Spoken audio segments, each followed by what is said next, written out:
What evidence do you see of collusion? Do you see anything? Well, first of all, I don't see any evidence of collusion. But second, even if there was major collusion, that's not a crime. Even hypothetically, if the administration or the candidate got together with the Russians and said, please help me become president, do whatever you can to help me, that wouldn't be a crime. It would be terrible politically, but it wouldn't be a crime. Why? And that's why I think the appointment of this special counsel is more window dressing than anything else. He has very limited jurisdiction. He can only look at crimes, and the most serious allegations that have been made have nothing to do with criminal conduct. Collusion with the Russians is not criminal. Leaking information to the Russians that may have hurt the security of one of our allies, intelligence services, that's not a crime. Firing the director of the FBI, that's not a crime. Wait, Alan, hang on just a second. Why, the media is going hog wild saying this would be a crime, collusion, and we don't know what the nature of the collusion would be. I challenge anybody in the media or in the legal process to show me the statute that would be violated if there was collusion.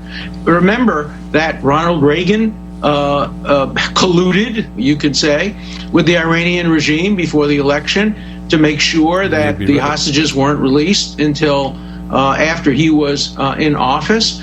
We've had many, many instances. It would be terrible politically, but unless somebody can show me a statute, the only way we have crimes in this country is to show a specific criminal statute, and it just isn't there. All right.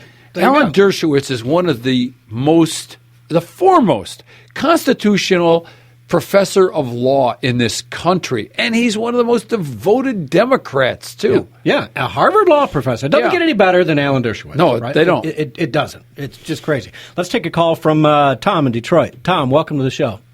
Yeah, about the conspiracy hypothesis against Trump, and you're talking about the anonymous sources. I think I have a line on who the anonymous source is. Actually, the liberal media, pretty sure they called the psychic hotline. Excellent, Tom. Excellent. Oh, man, I like that, Tom. Okay, well, I guess that's all I got then. Thank you. All right, Tom. Well, that was worth it. Great Thank call. you. Well worth it. We love having a little. We get so wrapped up here. It's nice to have a call. That was good. Someone to bring in that little sense of humor always helps, So, yeah, Alan Dershowitz is on it, too. So it's not across the board, but you won't see the mainstream media talk to Alan Dershowitz like that most of the time, you know what I mean? Because they don't want to hear it. So they completely put Chris Matthews, the rest, they don't want to hear all that. That Kate Bolden lady went off on a Navy SEAL the other day because he was speaking the truth, and she didn't like to hear it. Yeah. I would love to have gotten that one, but there's too much going on. I loved watching that video, though. That was good. Yeah. So let's talk Seth Rich. Okay, this show, we talked about him being murdered, assassinated, frankly, by the DNC because, you know what, we said long ago, you can call me tinfoil hat Gary, but you know what, the family investigator he's now backtracked a little bit, but I think that's because there are threats going on. But the family investigator who was investigating for the family the death of Seth Rich, and it is now clear-cut that the investigation has been told to not go forward at the Washington, D.C. police level, at the FBI level. Nobody wants to know why this guy died. And now there seems to be proof that Seth Rich did have some emails with WikiLeaks. Now, some of them say thousands of emails. Some people say it was just a casual whatever. But you know what? Seth Rich was murdered, shot in the back. Suicide. Shot in the back, wallet not taken, nothing taken from him. Some burglary. He was still alive and conscious, according to reports, for like an hour after the police got to him. Right? They've got body camera information. There's allegedly, somebody put out online, the number of cameras that were in the vicinity that nobody has shown video footage of. So there is a cover-up going on here. And my hope is that if we're going to look at leaks and we're going to look at emails that went on with the DNC, that Robert Mueller looks at what John Podesta said. We are going to treat leakers accordingly and make an example of them. That was John Podesta. If you don't think he's involved in this, oh yes, Mr. Podesta is a dirty character. And I can guarantee you part of the Clinton crime syndicate is involved in the death of Seth Rich. Because if my memory serves... Added to the body count. Yeah, Seth Rich was kind of a pro-Bernie guy. And I'm thinking maybe what he saw going on was not kosher with him. But Seth Rich was assassinated in my book. And I don't care what anybody says. When you get shot in the back and there's no robbery or anything... What? Really? Who shoots somebody in the back to rob them? Nobody. That's... well, there you go. Besides That's exactly right. Yeah, and then, of course, leaves the wallet, too. Yeah. You know? They took nothing. So, and the police have said that. So this private investigator for the family is kind of backtracking, and I think the family themselves are now feeling a tad uncomfortable because you know what? There are big forces here at work. You want to think evil, giant forces behind globalist forces behind this? There is, folks. A shadowy organization. It's a shadowy government, world government, NWO, whatever you want to call it. Does it make you spooky? It makes me feel spooky, you know? I look over my shoulder all the time when I'm out and about. That's situational awareness. I've always been a little anyhow. on the paranoid. Yeah, I always look when I'm driving to see if there's somebody following me. I don't. I just close my eyes and drive. I just drive.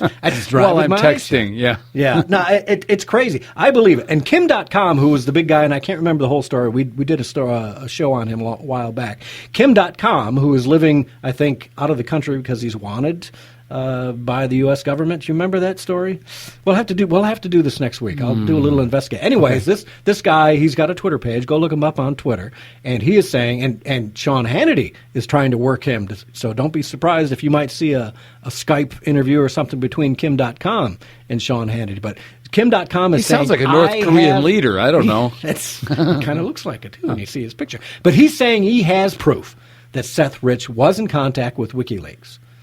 So there you go. The proof is there. Doggone it, let's get Mr. Mueller, however you pronounce his name, involved in this, and let's see what the heck is going on, because there are some crazy things going on in Washington, D.C., and I'm not talking Pedogate or Pizzagate or any of that stuff. I'm not even going to go there. But there is definitely some stuff going on in Washington, D.C. It is a hotbed.